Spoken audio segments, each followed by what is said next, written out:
Hi again, everyone. I'm Ollie Matthews. This is the Narcissistic Resistance, and this resistance video is sponsored by contribution from Rachel, and here is her story.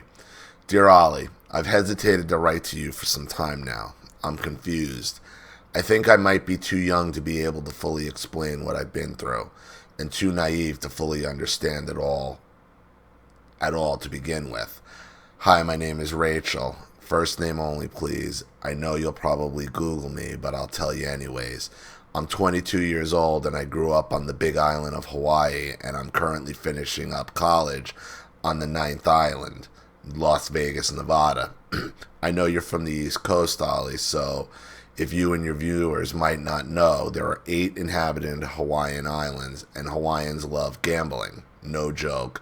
There are a lot of people from Hawaii living in Las Vegas, which is why they call it the ninth island. Yeah, I had no idea about that, to be honest with you. I had no idea there were a lot of Hawaiians in Las Vegas for the gambling. Well, a lot of just gamblers in general go to Las Vegas, so it could. I understand if they call it the ninth island, but you're going to see people who look like yourself. You're going to notice them more than you would other people. Especially since Hawaii is so far away in the South Pacific. But if you're saying they already call it the ninth island, I guess there's a little more to it. I picked this place because it was easier. My birth givers would worry less and vice versa stay off my back. That was the hope I had. That was the hope, at least.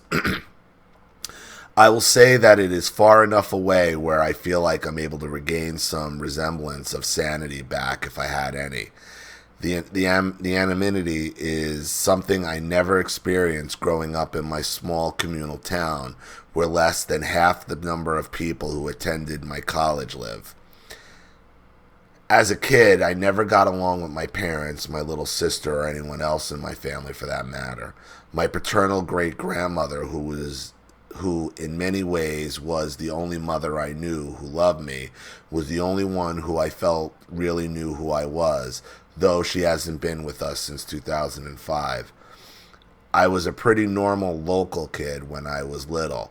I spoke Piggin, the local language in Hawaii, and I belonged to a respected local family in the community, not because we had money or anything, but because my parents tended to be social butterflies and knew pretty much everyone. In fact, my family is very well loved within the community. The thing is, I really don't belong to it, not anymore, and I'm not sure if I ever really did. That's the thing about narcissism, is you figure out you were never part of the family. You were never part of the community, the group. You were always a hanger-on in the narcissist family. We're the ones always fighting to be a part of it. And then when you wake up and you realize, what the fuck am I fighting to be a part of here? This is all dysfunction and toxic, and they don't want me anyway.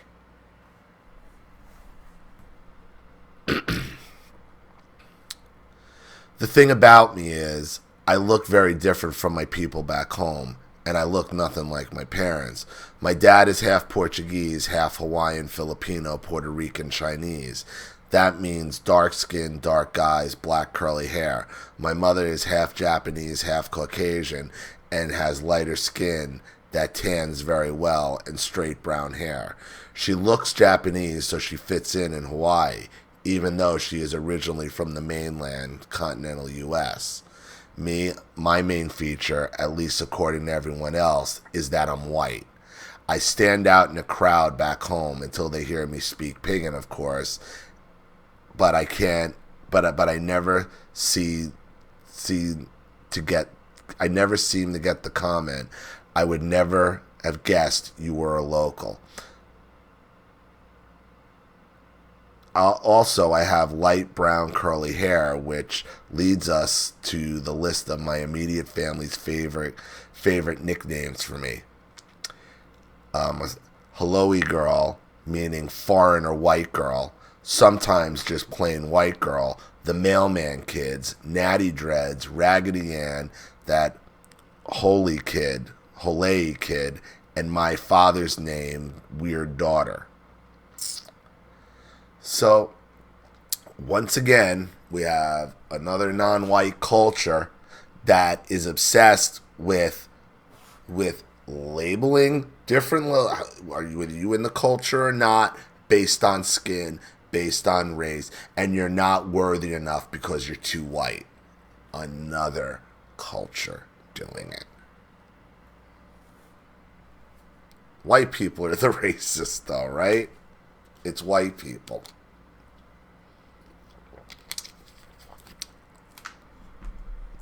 I have quite the reputation, and it all begins with my parents. They started all the names before I can even remember, and are the ones to continuously keep them alive. I remember in high school I felt totally estranged and different from everyone, like I was unwelcomed, which is a very strange thing to feel when living in the capital of hospitality, and something not a lot of people can sympathize with. It didn't really matter where at home, school, social, and family events. All I wanted was to be in a room by myself for a long time because it was the only place I felt I could safely be me. I don't hate white people. But I'm just not white. I have many ethnicities, and I like to embrace them all. So I never appreciated being misidentified, particularly by my own flesh and blood. And obviously there were many more things that caused this distance that I feel, but this paragraph is long enough. I first learned about narcissism last year, and in the same way that most people have, I think, as I've heard you mention a few times on your channel. I Googled why I never get along with my mom. Up popped an article about the signs of a toxic mother, and it went from there. I wouldn't say I took off running. I stuck my head in for a little while, and then I had it back out because it hurt. It really did. But then curiosity got me, and I'll admit there were a few big emotional reactions on my part over the phone with my mother, which I kind of realized is crazy making on my mother's part, and maybe even borderline on both of us. And that caused me to really buckle down and search for a complete understanding. I'm not a psychiatrist, so I won't bore you with my theories, though who doesn't have some? My first problem, Ollie, is that my parents were never really as destructive and perverse as some of the stories I've heard from you and others on your channel. I was never sexually abused, and I've only ever received lickings or spankings when I was a child and being bad. The hand, the leather belt, the wooden spoon with my name written on it, whatever.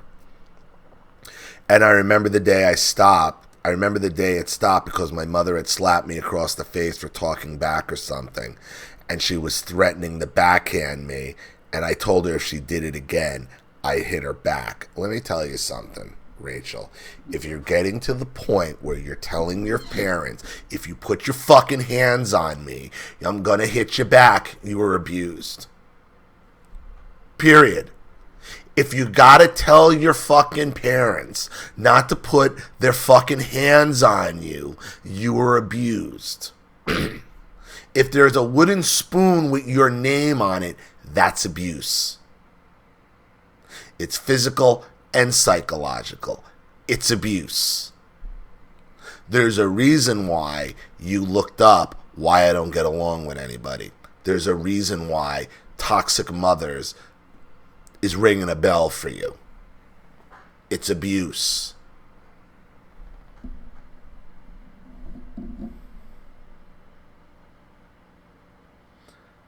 I was growing closer in height to her at the time. I want to say I was 9, and obviously I did something to scare her straight. But like I said, nothing worse than that. You have to understand, lickings are very common in Hawaii. I don't give a shit. Don't make it right. Okay, so it's a bad culture. It's a bad culture. It's a bad culture that is predicated on you looking like everybody looking the same. And if you look different, you're going to be made fun of and called white.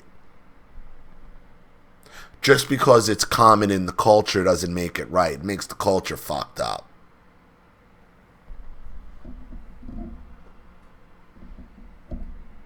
No one ever says anything. And that's the point. It's all hush hush, mind your own business type of thing, and that's where your story falls into every other person's story, every other black woman's story, black man's story, Caribbean island, Asian islands. It's all the same. It's a culture of hush hush, keep it quiet. It's abuse. You were physically abused. If you got to get to the point where you're telling your parents, keep your fucking hands off me, you were abused. And you lived in a culture that excused it, swept it under the rug, and quite frankly, probably enjoys doing it. Takes pride in it. What do you do when your culture takes pride in the abuse? And that's really, there is a self-satisfaction within the culture over keeping this shit hush hush. The hush hush, and that's really what'll drive you into is that self-satisfaction they get out of the silence, out of the hush hush, out of them telling you to keep it quiet.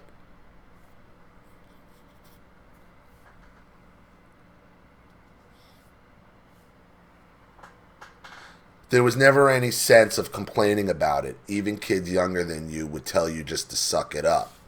So I'm scared that I'm blowing it all up in my head, as so many people around me have said. You're not blowing it up. You're afraid of your own culture. You're afraid because these same people that won't acknowledge the abuse or telling you to suck it up are the same people calling you a white girl.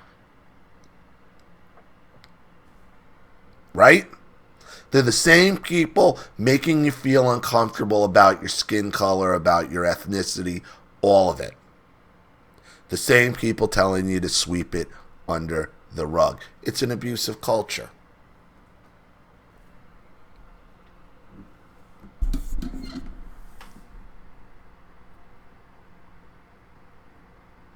So if I am, please feel free to say so I can drop this difficult subject and get on with my life. No, you got to face down because you know how you were raised is wrong.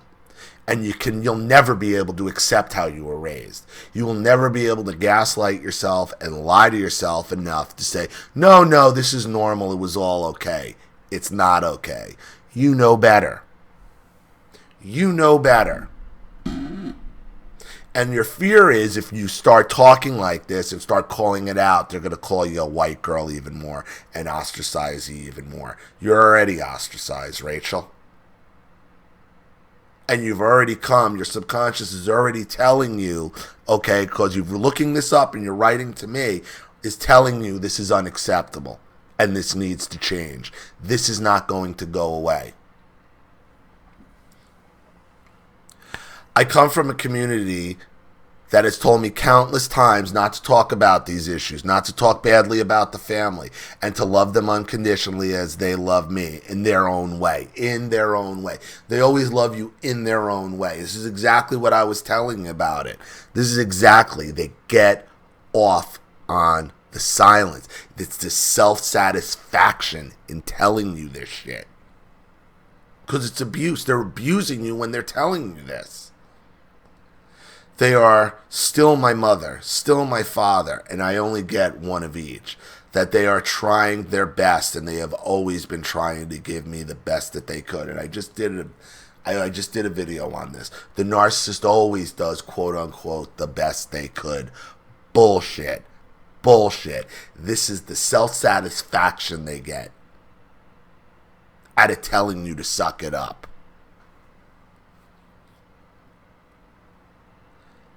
And when I do force the topic, I'm always shut down, told that I'm lying and not looking at my own hurtful actions, that I'm always so selfish, vain, and manipulative, always trying to get the better of people, mainly my mother, but my father and sister are her trusted flying monkeys and do all the henchman work. No questions asked. I feel like I have no one to talk to about this, and I know I need a therapist, but I can't afford one right now. So I write to you, Ollie, hoping you can enlighten me as you've done for so many others. You need to cut them out, Rachel. All of them. They're toxic. They're toxic. And they bought into a toxic culture and they like it. And they get this self-satisfaction out of telling you not to talk about it. I have so many stories of both my parents being narcissistically abusive, so I'll start with this one I've been defending the longest. We've gotten into many screaming matches over this. Let's begin with my mother's version of the story, since it's the most well known and believed. It was a normal day. My mother had taken my little sister and I to Walmart, and we were in the clothing aisle. I was misbehaving, running through all the racks, bothering people, making a ruckus, and being my usual naughty self. Then all of a sudden, my mother couldn't find me. I had vanished. No, I had evaporated, really. She ran all along the aisle, screaming my name, looking for me. Finally, she was forced to the front of the store and have them call my name on the speaker just to find me. So embarrassing. She was a mess. So, as someone who would get lost in the store a lot because my mother would just walk off and not pay attention from the next sale to the next to the next, that's not your responsibility. It's hers. It's hers. Okay, the last part was true, but the rest is factually wrong. First, it was Kmart, not Walmart. I'm not sure why we argue over that. I can still see the big red K hanging over her in the front of the counter when the worker finally found me and brought me to her. I'll tell you why you argue with her. Because it's important. Because if you can't even figure out, get the fucking store right where we were, how is there any of the rest of it accurate, counselor? Okay, facts matter. Facts matter. Okay, and once they get it wrong, why are you hanging on the story? Because it matters, that's why.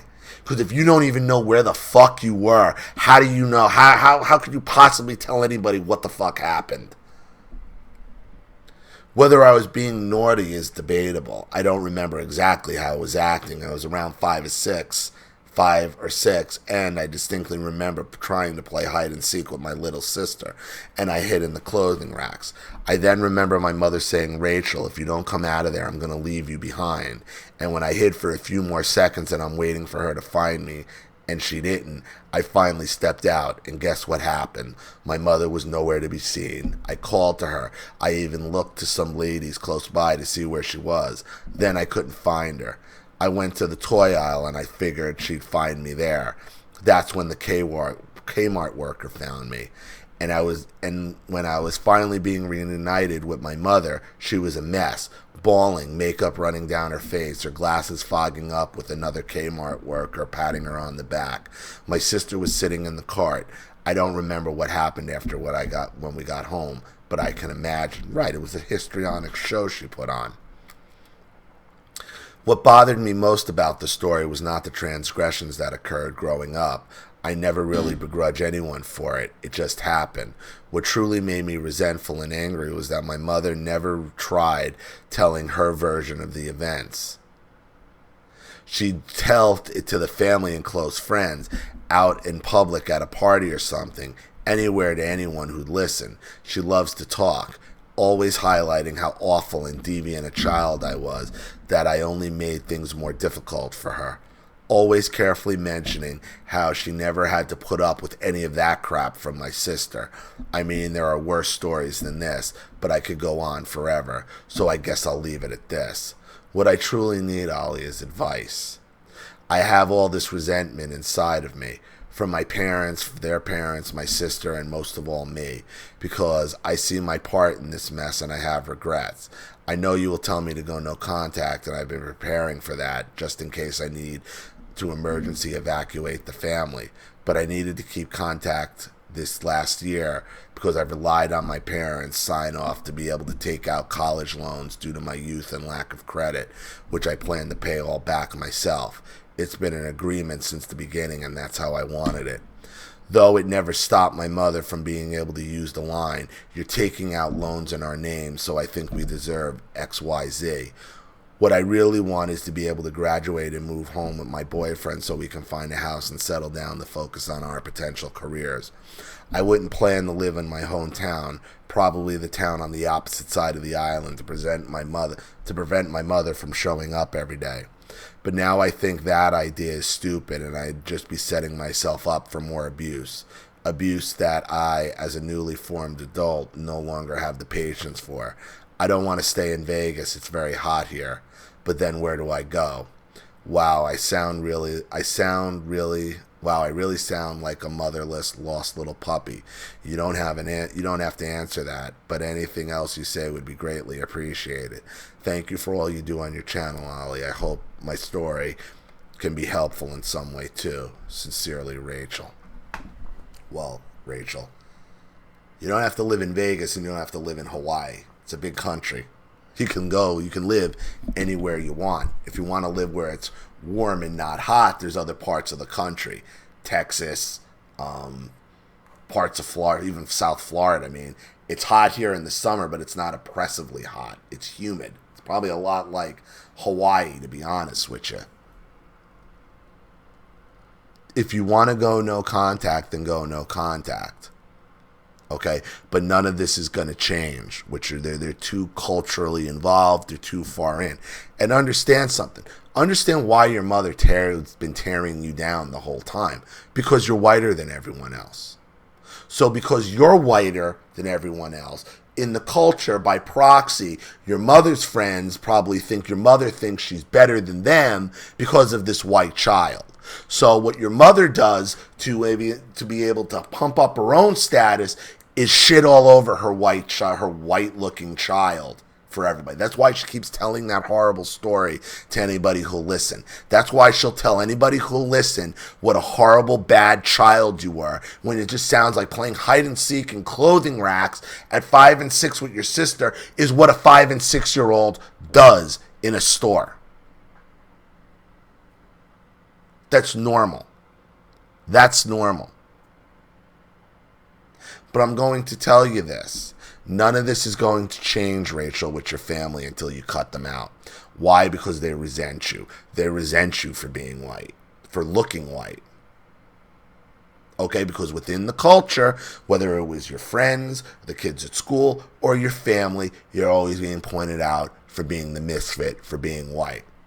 And we know in these cultures, whenever you're white, what's the argument? Oh, you think you're better than everyone else. You think you're better than me. And just like your mother your parents living in the culture, oh, you think you're better than us because you got that white daughter. So your mother goes out and shits all over you everywhere she can. And there's and then the overall, it's the self-satisfaction they all get culturally when they tell you to keep quiet, when they cover for narcissistic abuse. The satisfaction, and you can see it, they get off on it. So you're not overstating this. You're not making this out more than it is. Okay? This isn't going to go away. Okay? Your subconscious has already told you to get out because it's all wrong and it's all toxic. So you're young and you got a lot of decisions to make, and you have more options than Las Vegas or somewhere in Hawaii. I mean, unless you want to go back to Hawaii. I mean, I'd love to live in Hawaii. I'd love to give Hawaii a shot, but I know how expensive it is as well. Always remember, Rachel, the more space you put between you and your narcissist, the better off you're going to be. Always. So, I hope that helps. Thank you so much for your contribution and your story. I really appreciate it. Thank you to everybody watching. Please leave any opinions or advice in the comment section below. And again, if you want your story read on the channel, you have a topic you'd like me to cover, a narcissist you'd like to expose, you'd like to set up Skype, a phone call, have a private video made, or a Facebook live chat, or you'd like to sponsor a video like this for someone who needs help and can't afford it, or just make a contribution to the channel in general to keep it supported, growing, and successful, because this channel survives 100% on contributions from all of you. Without you guys, all this goes away. So if you like what you see here and you want to see more videos like this, you know what to do with the PayPal and email links in the description box. Also, please like and share this video wherever you can. Subscribe to my channel if you haven't, and be sure to click the subscription bell to be notified of all my video uploads. I'm Ollie Matthews. This has been the Narcissistic Resistance. Take care.